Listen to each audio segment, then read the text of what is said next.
Alright guys, cable got can. I tell you what, I'm gonna bump this up here, show you. That way I'll be in camera a little bit. I know I've shown this knife a couple of times here and talked about it in a short video I did with my phone a while back. This is of course a Muck inspired style knife, I guess you could say.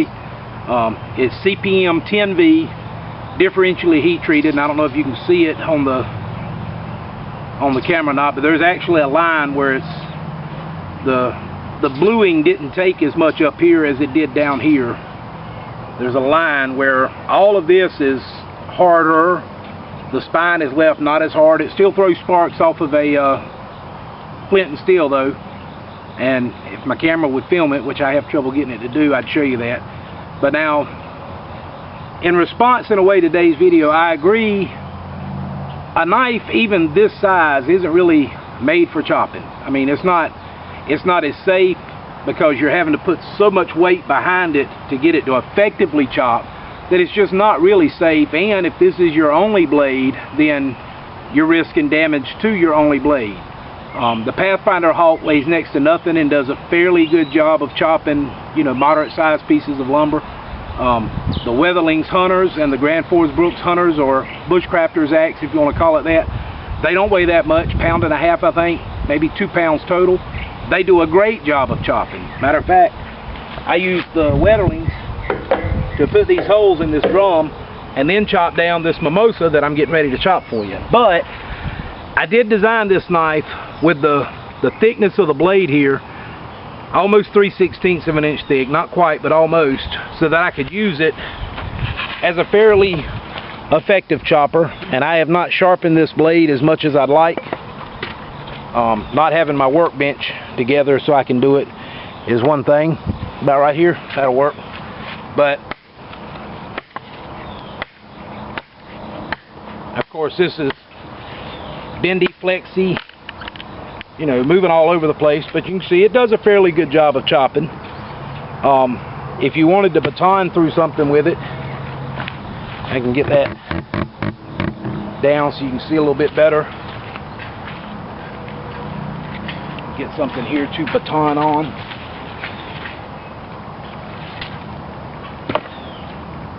And I need a little bit bigger batoner.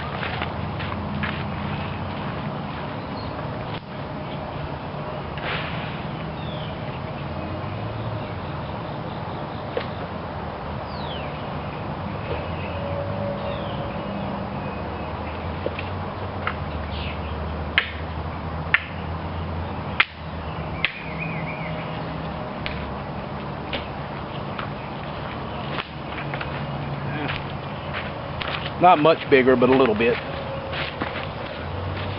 Good. I'm gonna try not to edit stuff out as much as I used to, y'all. Yeah, this isn't a good batoning scenario. You can see my baton falling apart. Like I said, this is mimosa. Y'all, it's not meant to be beat on and everything. It's a real brittle wood, but I love it because take this bark off, throw it in a drum, and you get a real light mesquite flavor. I'm telling you, it blows my mind. And I don't have anything else. Maybe this. I don't know. Maybe this if I break the end of it off.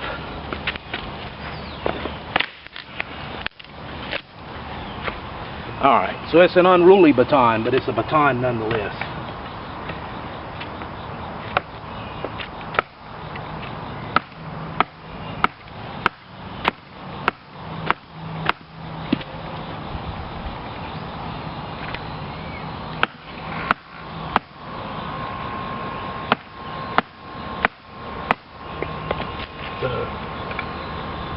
Cross grain on some really hard wood. No, it wasn't easy, but again, this isn't I've got a really convex edge on this. It literally is all just one flat piece of steel, and then the end of it is convexed over.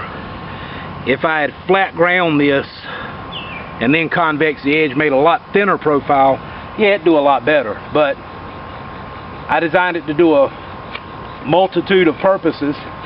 You can see it has no problem shaving bark or taking a little bit bigger chunks out. I can flip it over on the back side. And yeah, I'm holding my hand close to the blade, but I've got a firm grip on it because there's so much surface here to hold on to that I don't have a problem doing this myself. Not to say everybody would, but I don't have a problem doing that. So if you had like some good cedar bark or tulip poplar, you could use that to scrape that bark down for tinder. Of course, I can still get in here and do little fine work from anywhere up on the blade. That I left that little flat just for coming in here and doing that number, and then coming in here and notching it out. And like I said, this is it's amazing stuff. I mean, it's really brittle, really hard. You can hear it kind of cracking as I hit it, but it's just such a light wood. It burns really hot, really fast. But if you put it on a bed of coals and starve it fair, it smokes really well. When it's green, you can cut through it like it's a softwood, but then as it dries, it gets really hard. But it's phenomenal stuff, and I hadn't read a lot online about it. There isn't really a lot out there. Maybe something I could do an article for. It's not something you want to use around camp for tent stakes and stuff like that, but it works good for hot fires. It works good for getting a fire going, because even when it's slightly damp, it dries out really quick. And like I said, this isn't but 3 weeks old, and it is bone dry. All of it is. Even with the rain we've had, every last bit of this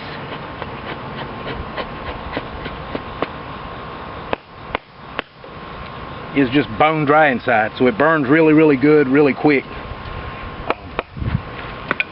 That's it for right now. Come hunting season, I hope to do a few skinning videos with this, at least a squirrel or a rabbit to show you. I'm pleased with it. I like the feel. I know I've said that before, but I call it the Master Muck because it is designed after the Nesmith, but I put this deeper drop to the handle so you can hold it back here a little bit better.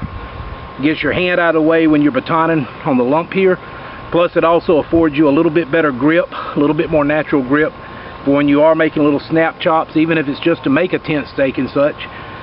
Left you plenty of room up here to hold it for when you're skinning. And just like the Nesmith knife, after you get that tip in, you keep this resting on the game animal, and that point is up off of the meat, so you don't have to worry about it piercing the innards or anything. It'll zip that meat open like a razor.